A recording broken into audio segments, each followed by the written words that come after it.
Hi, welcome to video 1 for lesson 3.2 on the exponential distribution. Suppose that y is a random variable that follows a Poisson distribution.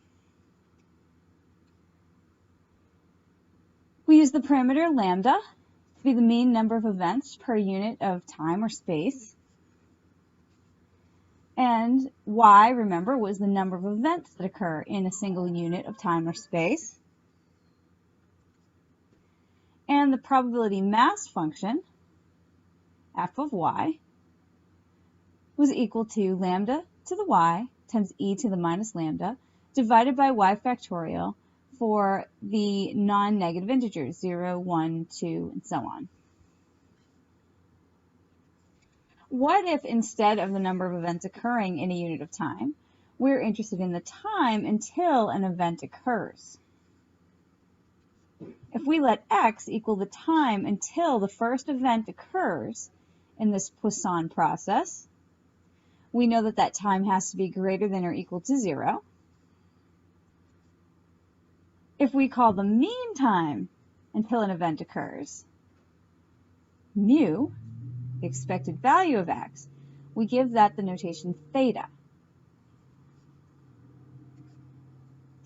Then the probability density function, little f of x, is equal to 1 over theta times e to the minus x over theta for values of x greater than or equal to 0. And this is what's called an exponential distribution. The mean of the exponential distribution we called theta, and that's equal to 1 over the lambda from our Poisson process. And the variance, sigma squared, is equal to theta squared. And so that's equal to 1 over lambda from the Poisson process squared. So I've kind of given away the punchline here, but what I'd like to do now is show us why these formulas are correct.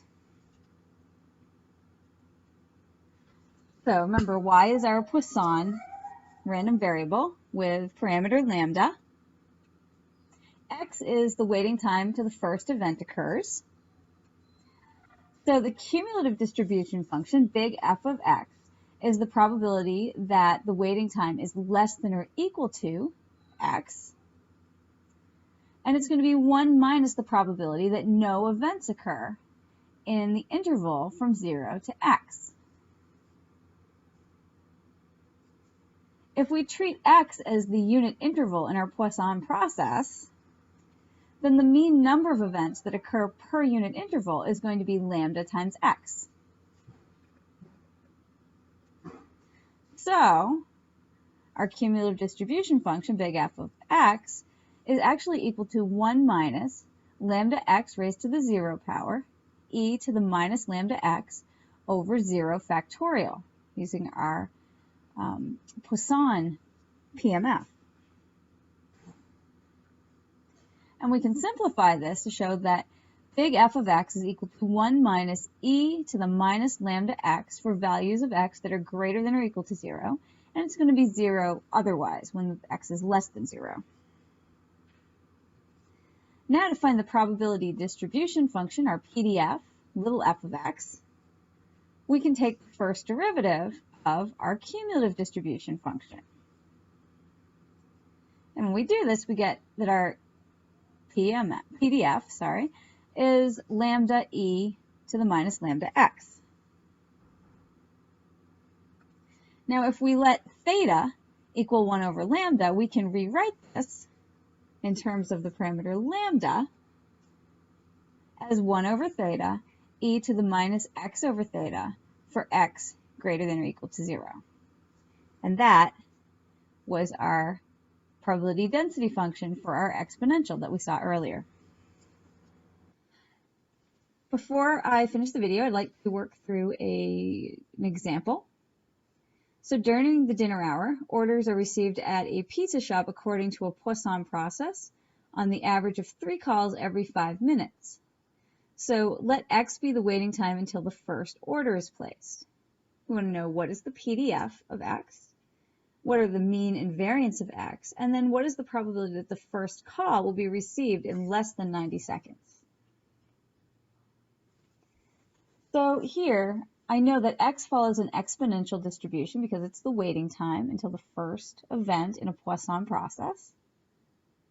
I know that my theta is going to be 1 over lambda from my Poisson process. Lambda is 3 calls every 5 minutes, so 3/5, which gives me a theta of 5/3. So if I write my PDF, f of x equals 1 over theta, e to the minus x over theta, that gives me 3/5 times e to the minus 3x over 5. Here's my PDF. The mean of my distribution is going to be theta, which we said was 5/3. The variance, sigma squared, is equal to theta squared. So 5/3 squared gives me 25 over 9. And now if I want to find the probability that the first call will be received in less than 90 seconds, 90 seconds is 1.5 minutes. I know that my cumulative distribution function is 1 minus e to the minus 1 over theta x.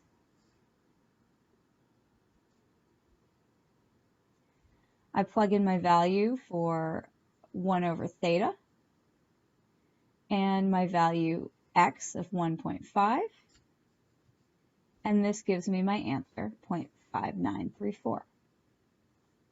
And that's how we can work with the exponential. So I hope this video has been helpful for you. If you have any questions, feel free to ask.